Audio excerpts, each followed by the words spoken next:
Willkommen zu einer kleinen Haustour. Ich möchte euch mein Häuschen auf Erö zeigen, das ich vor etwas über 2 Monaten bezogen habe. Hier seht ihr den Außenbereich und ich zeige euch gleich ein bisschen vom Garten und natürlich der Dannebro-Wimpel, der bei einem dänischen Häuschen nicht fehlen darf.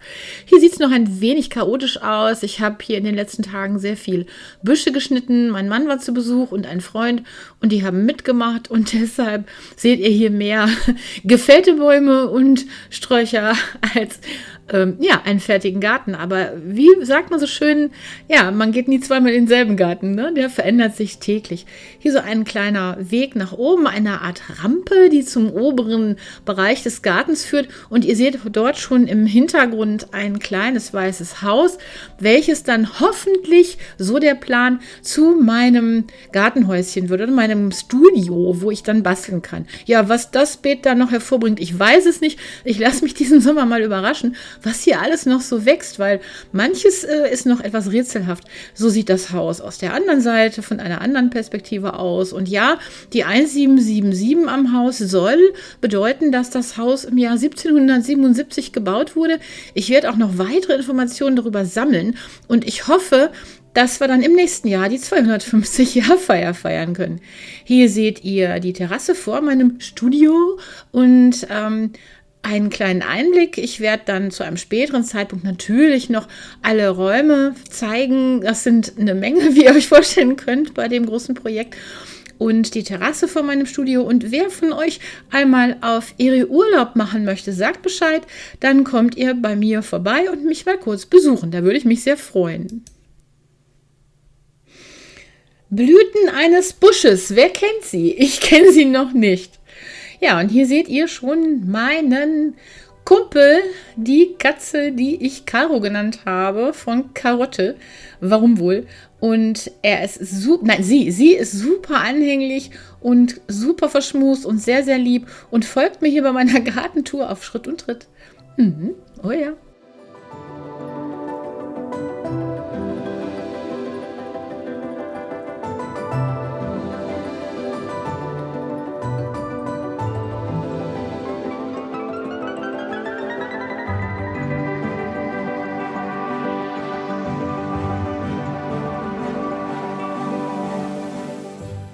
Wie ihr natürlich selbstverständlich sehen könnt, ist das ein Fachwerkhaus. Und ja, da habe ich mir einen Lebenstraum mit erfüllt. Auf Dänisch heißt das Ganze Bindingswerkhus. Und das spreche ich bestimmt noch komplett falsch aus.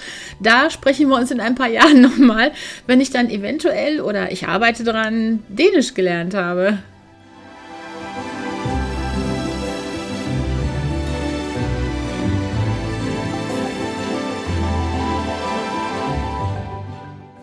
Der Garten besteht aus mehreren Ebenen, wie ihr hier seht. Man kann sich nach und nach immer weiter nach oben arbeiten. Und da haben schon meine Vorgänger Hand angelegt und anscheinend einen Baum entfernt, aber davon gibt es eine ganze Menge. Hier oben noch eine weitere Terrasse. Und da muss ich schauen, was ich da noch mit anstelle. Ja, Platz haben wir ohne Ende. Ich hätte ganz gerne hier so ein kleines bisschen Gemüse.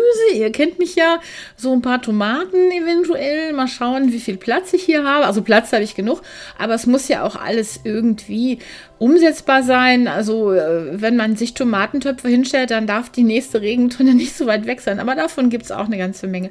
Hier hinten noch einmal ein kleiner Durchgang zu einem weiteren Häuschen, welches dann mein Mann für sich in Anspruch genommen hat. Und ein kurzer Blick zum Nachbarn, das ist eine Viehweide, ja, sieht man auch so ein bisschen hier, diesen Stromzaun dazwischen. Und da werden wir dann in den nächsten Jahren sehen, was sich da noch tut. Da bin ich ganz gespannt. Ja, und hier seht ihr dann die nächste Terrasse. Ich habe derer 4 mittlerweile. Ich schwelge im Luxus, aber natürlich möchte ich da auch was draus machen und das auch nutzen. Und hier sind so 2 Figuren, die seht ihr gleich nochmal besser, so aus Holz geschnitzte Männer, die so eine Eigenart, und meine Grabegabel, genau, meine Grabeschaufel für die Pflänzchen, die so in einer eigenartigen Position, ja, war schon hier, war alles schon am Haus, keine Ahnung, was sich der Besitzer dabei gedacht hat. Und gleich nochmal der Schwenk zu der Terrasse, von der ich gerade sprach. Ja, das Dach, genau, ihr habt noch nie ein Dach gesehen, ne? Der Schwenk zu der Terrasse. Ihr seht, dass wir hier schon ganz, ganz, ganz stark gearbeitet haben und einen kompletten Baum entfernt, der hier nicht nur mir, sondern auch dem Nachbarn schon aufs Haus gewachsen ist. Der musste leider weg und ja, und der Vorteil daran ist, dass der Baum, dadurch, dass er verschwunden ist, den Blick nach dort freigegeben hat. Nämlich da hinten kann man das Meer sehen. Seht ihr das? Dieser blaue Streifen, das ist die Ostsee. Also wer träumt nicht davon, ein kleines Häuschen zu haben? Naja gut, klein ist es auch nicht, mit Meerblick. Das nochmal das Haus von meinem Mann und da wird er dann eine Werkstatt draus machen. Ja, wie ihr gesehen habt, ich zeige wirklich alles, ne? Genau, ich gebe alles. Ist der Zaun ein bisschen ramponiert, aber der war auch schon älter. Dafür ist die Liege noch super top in Form.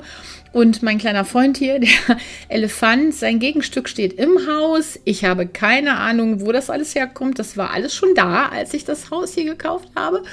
Und hier links seht ihr gleich, da hat mein Herz ganz, ganz hoch geschlagen, als ich die ersten hier rauskommen sah. Und das ist noch gar nicht lange her. Also ich habe vor ein paar Wochen noch hier im tiefen Schnee gesessen. Das wird wahrscheinlich Rhabarber sein. Ich hoffe, dass es Rhabarber ist.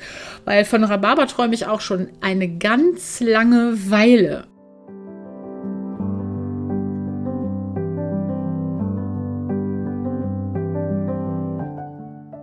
Ich vermute mal, da kommen Tulpen, das ist eine Rose, da hinten sind noch verschiedene Büsche, die ich schneiden muss und hier noch einmal das Haus von hinten, eine Hinteransicht auch mit Schnittgut, was noch alles entfernt werden muss, irgendwie, keine Ahnung, wird sich zeigen und es wirkt sehr lang, es ist auch lang, ja, es ist ich weiß gar nicht, wie viele Meter, das werde ich mal nachmessen, wenn es irgendjemand interessiert. Und ja, hier die süße Maus Caro wieder an ihrem Transportkörbchen, mit dem sie zu mir gekommen ist. Ich habe nämlich hier direkt an Tag 2 meiner Reise auf die Insel Erö eine Katze von einer Deutschen übernommen, die Insel wieder verlassen hat. Und die Katze wohnt jetzt bei mir. Ich denke mal, für eine Katze ist das doch hier das Paradies, oder?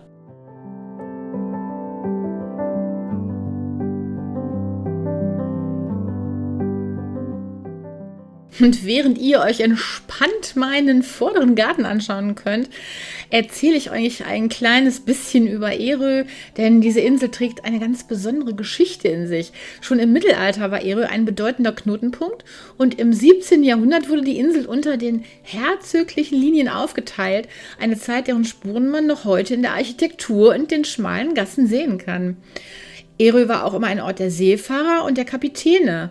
Wer hier lebt, spürt die Verbindung zum Meer, die Beständigkeit der alten Traditionen und es ist ein Erbe von Gemeinschaft und Handwerk, das die Insel so einzigartig macht. Und sehen kann man das wirklich heute noch.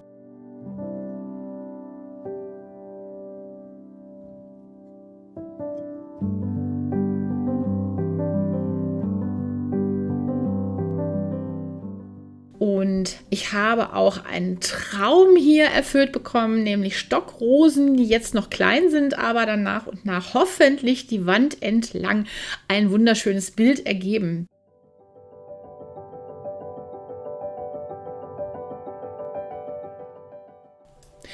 Rund um mein Haus beginnt jetzt das große Erwachen.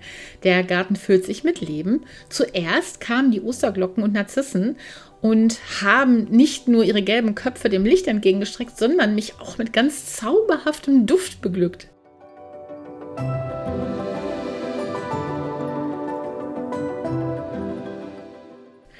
Wie eine kleine Sonne oder eine kleine Häkeldecke außen um den Trichter finde ich, dass die Klosterglocke nicht nur zauberhaft aussieht, sondern diese größere Sorte hat auch ganz toll geduftet.